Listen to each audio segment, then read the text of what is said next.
জামায়াতের রাজনীতি নিষিদ্ধের প্রক্রিয়া চলমান। আজই বাস্তবায়নের ইঙ্গিত দুই মন্ত্রীর। নির্বাহী আদেশেই হবে সিদ্ধান্ত। দেশের আইন শৃঙ্খলা পরিস্থিতি উন্নতির আশা।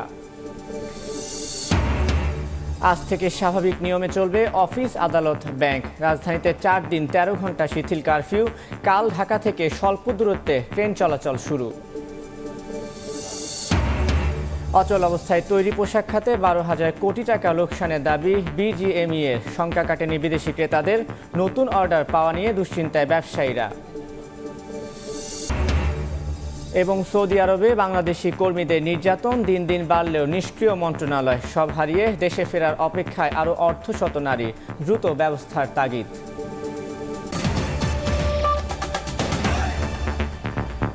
সময়ের সঙ্গে আছি আমি তানভীর হাসান। জামায়াতে ইসলামীর রাজনীতি নিষিদ্ধের প্রক্রিয়া চলমান বলে জানিয়েছেন সরকারের একাধিক মন্ত্রী। আজ নির্বাহী আদেশে সিদ্ধান্ত বাস্তবায়ন হতে পারে বলে জানিয়েছেন তারা। দ্রুতই দেশে আইন শৃঙ্খলা পরিস্থিতির উন্নতির আশা মন্ত্রীদের। সাম্প্রতিক সহিংসতার পাশাপাশি জামায়াত নিষিদ্ধের প্রক্রিয়া পর্যালোচনার জন্য বিকেলে সচিবালয়ে আইনমন্ত্রী, স্বরাষ্ট্রমন্ত্রী, শিক্ষামন্ত্রী, শিল্পমন্ত্রী এবং 3 প্রতিমন্ত্রীর বৈঠক অনুষ্ঠিত হয়। প্রায় 4 ঘন্টার রুদ্ধদ্বার বৈঠক শেষে স্বরাষ্ট্রমন্ত্রী জানান, জামায়াত নিষিদ্ধের প্রক্রিয়া এখন চলমান। আর বৈঠকের আগে গণমাধ্যমকে আইনমন্ত্রী জানান, বুধবারের মধ্যেই নিষিদ্ধ হচ্ছে জামায়াত শিবির।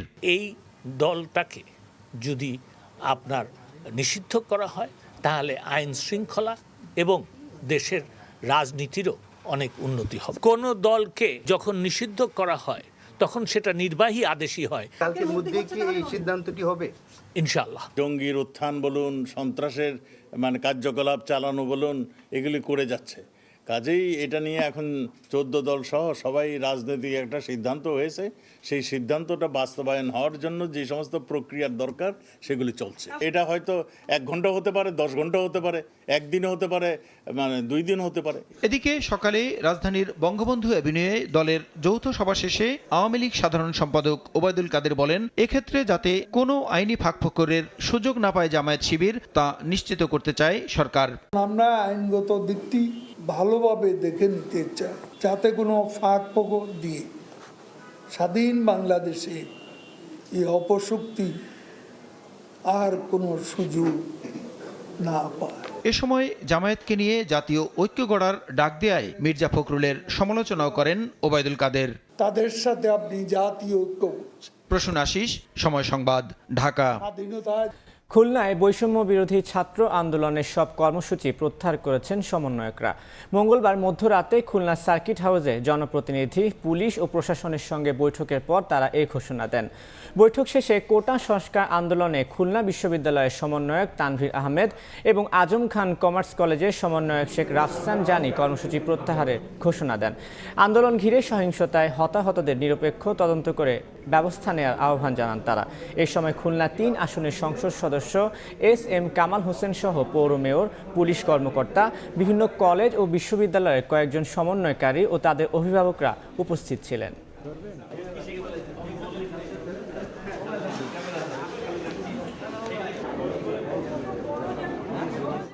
খুলনা বিশ্ববিদ্যালয়ের শিক্ষার্থী মীর মুগ্ধ ভাই, উনি ঢাকায় যে কোনো পক্ষের গুলিতে হয়তো আহত বা নিহত হয়েছেন। ভাইসহ সারা বাংলাদেশে যে ভাইরা আমাদের মারা গেছে তাদের সুষ্ঠু তদন্ত দাবি করছি। প্রশাসন আমাদের আশ্বস্ত করেছেন যে দ্রুত সময়ের মধ্যে তারা ব্যবস্থা নেবেন।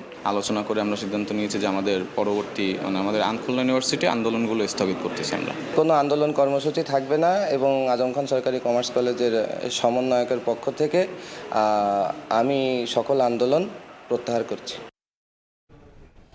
আজ থেকে শনিবার পর্যন্ত ঢাকা, গাজীপুর, নরসিংদী ও নারায়ণগঞ্জে সকাল 7টা থেকে রাত 8টা পর্যন্ত কারফিউ শিথিল থাকবে।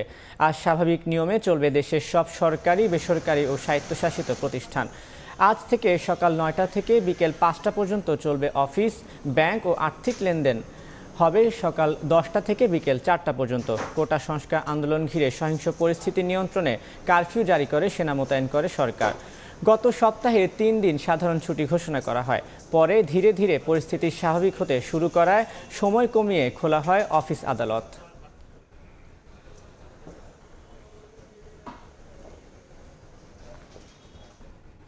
সকালের সময়ে আরও থাকছে নিয়ম না মেনে 28 দিনের বদলে সার আমদানির দরপত্র জমায় 7 কর্মদিবস সময় জানেন কৃষিমন্ত্রী। অতিরিক্ত অর্থ গচ্ছা রোধে সতর্ক হওয়ার পরামর্শ অর্থনীতিবিদদের। কাল থেকে কারফিউ শিথিলের সময়ে ঢাকা থেকে স্বল্প দূরত্বে ট্রেন চলাচল শুরু হবে বলে জানিয়েছে রেল কর্তৃপক্ষ। এদিকে 11 দিনের অস্থিরতায় পশ্চিমাঞ্চল রেলওয়ের ক্ষতি হয়েছে প্রায় 18,40,00,000 টাকা। পরিস্থিতি পুরোপুরি স্বাভাবিক না হওয়া পর্যন্ত ওই অঞ্চলে ট্রেন চলাচল বন্ধ রাখার ইঙ্গিত রেলের শীর্ষ কর্মকর্তার। হাবিবুর রহমান পাপ্পুর তোলা ছবিতে বিস্তারিত সাইফুর রহমান রকির প্রতিবেদনে। গত 19 জুলাই কোটা আন্দোলনকারীদের উপর ভর করে দেশের বিভিন্ন জায়গায় ট্রেনে নাশকতা চালায় জামাত শিবির ও বিএনপির নেতাকর্মীরা। পুড়িয়ে দেয় বেশ কয়েকটি ট্রেনের বগি। দেশজুড়ে জারি করা হয় কারফিউ। যাত্রীদের নিরাপত্তা ও রেলের ক্ষয়ক্ষতি এড়াতে 20 জুলাই থেকে সারা দেশে রেল চলাচল বন্ধ করে দেয় রেলওয়ে কর্তৃপক্ষ। পশ্চিমাঞ্চল রেলওয়েতে 56টি আন্তনগর, 31টি মেল ও 12টি লোকাল সহ মোট 99টি যাত্রীবাহী ট্রেন চলাচল করে। এছাড়া 6 জোড়া মালবাহী ট্রেন চলাচল করে এই অঞ্চলে। টিকিট বিক্রি ও মালবাহী ট্রেন থেকে গড়ে প্রতিদিন 1,64,00,000 টাকা আয় হয়। তবে নিরাপত্তার কারণে এখন তা বন্ধ হয়ে আছে। এতে গত 11 দিনে পশ্চিমাঞ্চল রেলের ক্ষতি হয়েছে প্রায় 18,40,00,000 টাকা। তবে ক্যামেরার সামনে কথা বলতে রাজি না হলেও বিভিন্ন জংশনে থাকা ট্রেনের নিরাপত্তা নিয়ে শঙ্কা প্রকাশ করেছেন পশ্চিমাঞ্চল রেলের শীর্ষ এই কর্মকর্তা। আমি নিজেও এই নিরাপত্তায় শঙ্কিত। আমার এতগুলো কোচ আছে, এখন যদি 40 জন বা 15 জন আসে, আমার ওই 6 জন আর্মি কি করবে? এদিকে সীমিত পরিসরে অভ্যন্তরীণ ও দূরপাল্লা রুটের বাস চলাচল করলেও ট্রেন চলাচল স্বাভাবিক না হওয়ায় ভোগান্তিতে যাত্রীরা।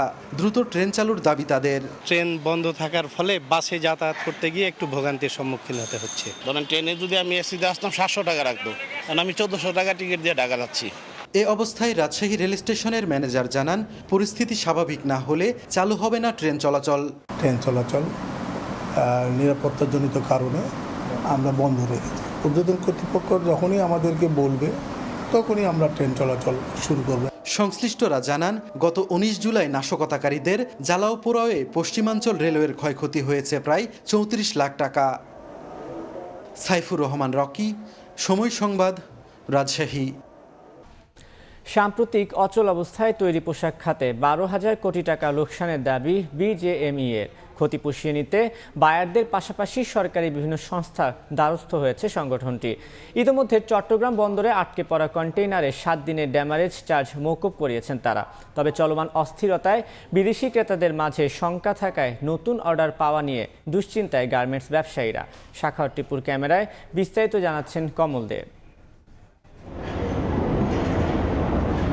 একদিকে চট্টগ্রাম বন্দরের জেটিতে অবস্থানরত জাহাজে উঠানামা চলছে আমদানি রপ্তানি বাণিজ্যের পণ্যবাহী কন্টেনার, অন্যদিকে বিভিন্ন ইয়ার্ডে 40,000-এর বেশি কন্টেনারের স্তূপ জমে আছে। মূলত কোটা বিরোধী আন্দোলন এবং পরবর্তী কারফিউর ফলে ইন্টারনেট সংযোগ বিচ্ছিন্ন থাকায় ডেলিভারিতে ধীরগতিতে এই জটিলতার সৃষ্টি হয়। সংঘাত কিংবা কারফিউ, কোনো জটিলতায় বন্ধ ছিল না বন্দরের কার্যক্রম।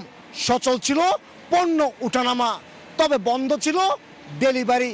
আর তাতেই কন্টেনার জট সৃষ্টি হয়েছে বন্দরে।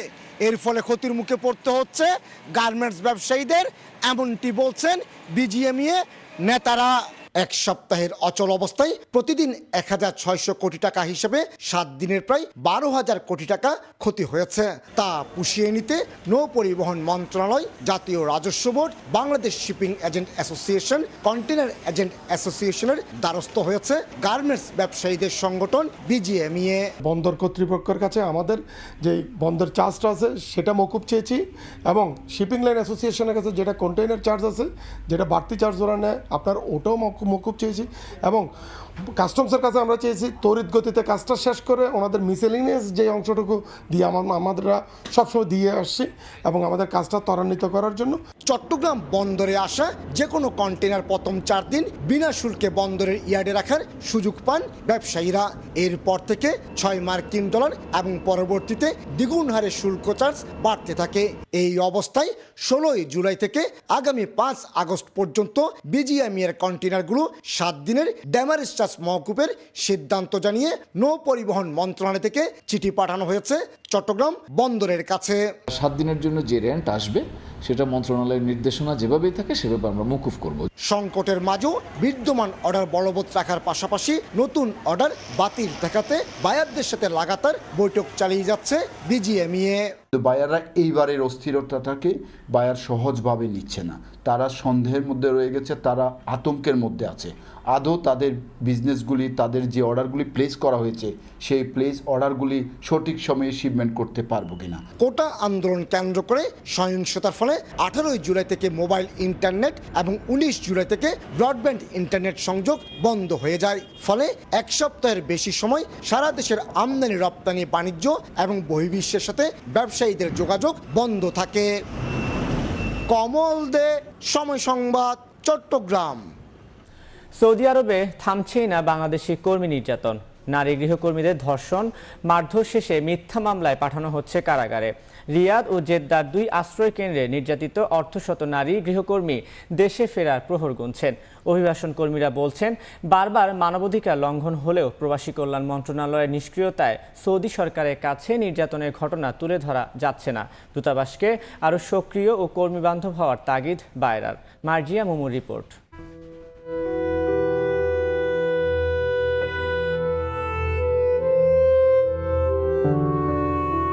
স্বপ্ন ফিরেছে জীবন্ত লাশ হয়ে, চোখের সব আলো কেড়ে নিয়েছে মরুর তপ্ত বালি। সিলেটের একটি প্রত্যন্ত গ্রামের বাসিন্দা ভুক্তভোগীটি বৃদ্ধ দিনমজুর বাবা, গৃহিণী মা আর ছোট 3 বোনের জীবনে খানিকটা সচ্ছলতা আনার আশায় স্থানীয় প্রতিবেশীর নির্ভরতায় পাড়ি জমিয়েছিলেন মধ্যপ্রাচ্যের তেল সমৃদ্ধ দেশ সৌদি আরবে। মাসিক 30,000 টাকায় গৃহকর্মী হিসেবে তাকে পাঠানো হয় মদিনা শহরে। তবে সেখানে নিরাপত্তার বিপরীতে মিলেছে মধ্যযুগীয় আচরণ। যাওয়ার সাথে সাথে পাসপোর্ট, আমার হাতে যে কাগজ ডকুমেন্ট ছিল সবগুলো রেখে দিছে। ওরা খাইতো, খাওয়ার পরে হাড্ডি উড্ডিগুলো বাঁচতো না, ওগুলো খাইতে দিত। অনেক মারধর করতো, চাকু দিয়ে হাত পর্যন্ত কেটে দিছে। কপিল কেস করে, উল্টা মিথ্যা কেস করে। ওরা যে অত্যাচার করে, নির্যাতন করে, ওটা ঢাকার জন্য আর কি মিথ্যা করে। মদিনা, জেদ্দা সহ বাকি শহরগুলোরও একই দৃশ্য। নির্যাতনের প্রতিবাদ কিংবা বন্দিশালা থেকে পালিয়ে যাওয়ার চেষ্টা করলেই ভুক্তভোগীদের ঠাঁই হয় কারাগারের প্রকোষ্ঠে। বেঁচে ফেরা ভুক্তভোগীর দাবি, রিয়াদ ও জেদ্দার 2 আশ্রয় কেন্দ্রে নির্যাতিত অর্ধশত নারী দেশে ফেরার প্রহর গুনছেন। বেতন খুঁজলে মারধর হয়, মনে করেন কাজ একটু দেরি করলে মারধর হয়, সার পানি মেরা দেয়, হাত কাটা দেয়, যেটা মানে আমরা ঘর মুছি ওঠার একটা লাঠি থাকে ওঠা দিয়ে মারে হয়। আমার মতো আরো অনেক মেয়েরা মনে করেন ওদের কোনো মেডিকেলে নিবে না। নারী গৃহকর্মী পাঠাতে বাংলাদেশ ও সৌদি সরকারের মধ্যে 2015 সালে চুক্তি হয়। সেই থেকে নির্যাতন ও অস্বাভাবিক মৃত্যুর হাজারো ঘটনা ঘটলেও ন্যূনতম তদন্ত হয়নি। 2021 সালে আবিরন বেগমের হত্যাকাণ্ড ছাড়া বাকি একটি ঘটনারও বিচার হয়নি। কাজের কথা বলে নিয়ে গিয়ে কিন্তু বিক্রি করে দেওয়া হচ্ছে, জোরপূর্বক দাস হিসেবে কাজ করা হচ্ছে। তো এই জিনিসটা যে এটার সম্পর্কে আরও আমাদের সচেতনতা তৈরি করতে হবে, ন্যায় বিচারটা নিশ্চিত করতে হবে। বায়রা মহাসচিব বলছেন, প্রবাসী কল্যাণ মন্ত্রণালয়, দূতাবাস সহ সংশ্লিষ্ট সংস্থাগুলোকে আরও সক্রিয় হতে হবে। অবশ্যই এটা আমাদের ঘাটতি আছে, আমরা কিন্তু অভিযোগ পাই। দূতাবাসে যারা আছেন কর্মকর্তা, আমাদের কর্মীরা ওখানে আছে বলেই ওনাদের প্রয়োজন, ওখানে চাকরির প্রয়োজনটা ওখানে, এই জন্য ওনারা চাকরি করছেন। ওনাদের আরও শ্রমিক বান্ধব হয়, সেবা বান্ধব হয়। যে বিহেভিয়ার, যে আচরণ, যে অভিযোগগুলো আমরা পাচ্ছি, এগুলো আমাদের কাছে কোনোদিনও কাম্য নয়। পাশের দেশ নেপালের কর্মীদের বেতন 1600 রিয়াল, ফিলিপাইনের 1800 থেকে 2000 রিয়াল হলেও বাংলাদেশের নারী কর্মীদের বেতন ধরা হয় মাত্র 800 রিয়াল। মার্জিয়া মুমু, সময় সংবাদ, ঢাকা। 5 কোটি টাকার বেশি দামের পণ্য সরবরাহের দরপত্র জমা দিতে যেখানে সময় দেওয়া হয় 28 দিন, সেখানে বিদেশ থেকে সার আমদানির দরপত্র জমা দিতে মাত্র 7 কর্মদিবস দিয়েছে মন্ত্রণালয়। এ বিষয়ে কিছুই জানেন না কৃষিমন্ত্রী। দেশে আকস্মিক বিপর্যয় না হলেও স্বল্প দিনের টেন্ডারে বিজ্ঞপ্তি বেআইনি বলছেন অর্থনীতিবিদরা। প্রভাবশালীদের দেন দরবারে রাষ্ট্রের অতিরিক্ত অর্থ যাতে গচ্চা না যায় সেদিকে দায়িত্বশীল হওয়ার পরামর্শ দিয়েছেন তারা। কাজল আব্দুল্লাহ রিপোর্ট। প্রতি বছর কৃষিখাতে ব্যবহৃত প্রায় সব শাড়ি আমদানি করতে হয় সরকারকে। চাহিদা পূরণে G2Gর পাশাপাশি বেসরকারি পর্যায়ে সহায়তা নেয় কৃষি মন্ত্রণালয়। সরকার দায়বদ্ধ থাকায় সুযোগ নিতে মুখিয়ে থাকে অনেকেই। কৃষি মন্ত্রণালয় সবশেষ টিএসপি আমদানির লক্ষ্যে 24 জুলাই থেকে 1 আগস্ট দুপুর 12টার মধ্যে দরপত্র তৈরি ও জমা দেওয়ার বিজ্ঞপ্তি দেয়। এর মধ্যে দুদিন সাপ্তাহিক ছুটি থাকায় পুরো কর্মদিবস হাতে থাকে মাত্র 5 দিন। আন্তর্জাতিক পর্যায়ের পণ্য আমদানির বিজ্ঞপ্তি কেন এত স্বল্প সময়ের, যৌক্তিকতা বা আইনের লঙ্ঘন হচ্ছে কিনা তা জানেন না কৃষিমন্ত্রী। আমি জানি না তো এগুলো বললাম, সো আনলেস আই নো ইট, সচিব তো প্রিন্সিপাল অ্যাকাউন্টেন্ট। এবার দেখব পাবলিক প্রকিউরমেন্ট রুলস পিপিআর কি বলছে। সাধারণত 5 কোটি টাকার বেশি মূল্যের পণ্য কিনতে হলে দরপত্র জমা দেওয়ার সময় ন্যূনতম 28 দিন, আর জাতীয় দুর্যোগ মোকাবিলায় জরুরি ভিত্তিতে তা হতে পারে সর্বনিম্ন 10 দিন। কিন্তু কৃষি মন্ত্রণালয়ের দরপত্রে বিজ্ঞপ্তি অনুযায়ী উল্লেখিত প্রতি লটে 30,000 মেট্রিক টন টিএসপি সারের দামই বর্তমানে প্রায় 230 কোটি টাকা। এছাড়া পুনর্দরপত্র হলেও উল্লেখ করতে হবে বিষয়টি। কিন্তু পিপিআর অনুযায়ী হলে কোনো ফ্রেমওয়ার্কে না পড়ায় চলমান দরপত্রে বিজ্ঞপ্তি বেআইনি বলছেন বিশেষজ্ঞরা। সরকারি প্রকিউরমেন্ট রুলের গুরুতর ভায়োলেশনের গুরুতর অপরাধ এটা, এবং সেই ক্ষেত্রে এটা মানে এই ট্রানজাকশনটা যদি এটা কোনো সিলেকশন হয় তাহলে সেই সিলেকশন বাতিল হয়ে যাবে। পিপিআর শর্ত পরিপালনে অনিয়ম হলে প্রতিযোগিতার পরিবেশ নষ্ট হবে বলে মনে করেন অর্থনীতিবিদরা। দাম বেশি দিয়ে আমদানি হলে অপচয় হবে রাষ্ট্রের অর্থ।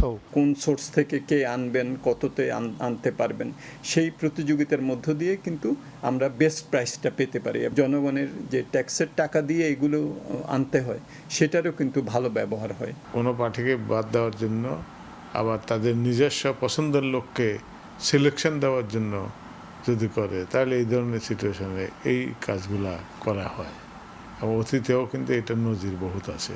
তথ্য বলছে চলতি মাসের শুরুতে প্রথম দফার দরপত্রের মেয়াদ শেষ হয় 4 জুলাই। কিন্তু দ্বিতীয় পর্যায়ের এই টেন্ডারের পূর্বের স্মারক সংশ্লিষ্টতা বা পুনর্দরপত্র উল্লেখ না থাকায় যথাযথ নতুনভাবে দরপত্র আহ্বানের নিয়ম মানতে হবে বলে জানান সরকারের দরপত্র পরিচালনাকারী সংশ্লিষ্ট অনেকেই।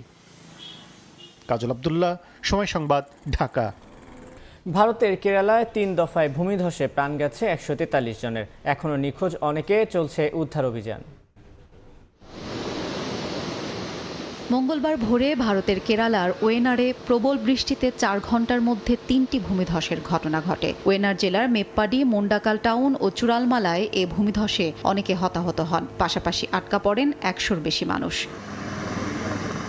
দুর্ঘটনার পরপরই সব সরকারি সংস্থা উদ্ধার অভিযানে কাজ শুরু করে। ঘটনাস্থলে দমকল কর্মী এবং জাতীয় বিপর্যয় মোকাবিলা বাহিনীর সদস্যদের মোতায়েন করা হয়। যোগ দেয় বিমান বাহিনীর হেলিকপ্টার এবং 200-র বেশি সেনা সদস্য। অনেক পরিবারকে সরিয়ে নেওয়া হয় নিরাপদ স্থানে। অনেককে উদ্ধার করে হাসপাতালে চিকিৎসা দেওয়া হচ্ছে। একটি সেতু ধসে যাওয়ায় সড়কপথে অন্য জেলার সঙ্গে বিচ্ছিন্ন হয়ে পড়ে ওয়েনার জেলা। এতে বেগ পেতে হয় উদ্ধার কাজে। ওয়েনারের বিভিন্ন জায়গায় ভূমিধস হওয়ায় রেড অ্যালার্ট জারি করেছে জেলা দুর্যোগ ব্যবস্থাপনা কমিটি। ভূমিধস ও বৃষ্টিজনিত অন্যান্য দুর্যোগ মোকাবিলায় ন্যাশনাল হেলথ মিশন নিয়ন্ত্রণ কক্ষ খোলা হয়। প্রধানমন্ত্রী নরেন্দ্র মোদী কেরালার মুখ্যমন্ত্রীকে সব ধরনের সহায়তার আশ্বাস দিয়েছেন। প্রধানমন্ত্রীর কার্যালয় মৃতদের পরিবারকে 2 লাখ এবং আহতদের 50,000 রুপি ক্ষতিপূরণ দেওয়ার ঘোষণা দিয়েছে। ভারতের লোকসভায় বিরোধী দলীয় নেতা রাহুল গান্ধী বলেছেন তিনি সব দফতরের সঙ্গে সমন্বয়ের বিষয়ে কেরালার মুখ্যমন্ত্রীর সঙ্গে কথা বলেছেন। হাফসাতুন্নেসা, সময় সংবাদ। এই পর্যায়ে শীর্ষ সংবাদগুলো জানিয়ে দিচ্ছি আরেকবার। জামায়াতের রাজনীতি নিষিদ্ধের প্রক্রিয়া চলমান। আজই বাস্তবায়নের ইঙ্গিত 2 মন্ত্রীর। নির্বাহী আদেশেই হবে সিদ্ধান্ত। দেশে আইন শৃঙ্খলা পরিস্থিতি উন্নতির আশা। আজ থেকে স্বাভাবিক নিয়মে চলবে অফিস, আদালত, ব্যাংক। রাজধানীতে 4 দিন 13 ঘন্টা শিথিল কারফিউ। কাল ঢাকা থেকে স্বল্প দূরত্বে ট্রেন চলাচল শুরু। এবং অচল অবস্থায় তৈরি পোশাক খাতে 12,000 কোটি টাকা লোকসানের দাবি বিজেএমই এর। শঙ্কা কাটেনি বিদেশি ক্রেতাদের। নতুন অর্ডার পাওয়া নিয়ে দুশ্চিন্তায় ব্যবসায়ীরা।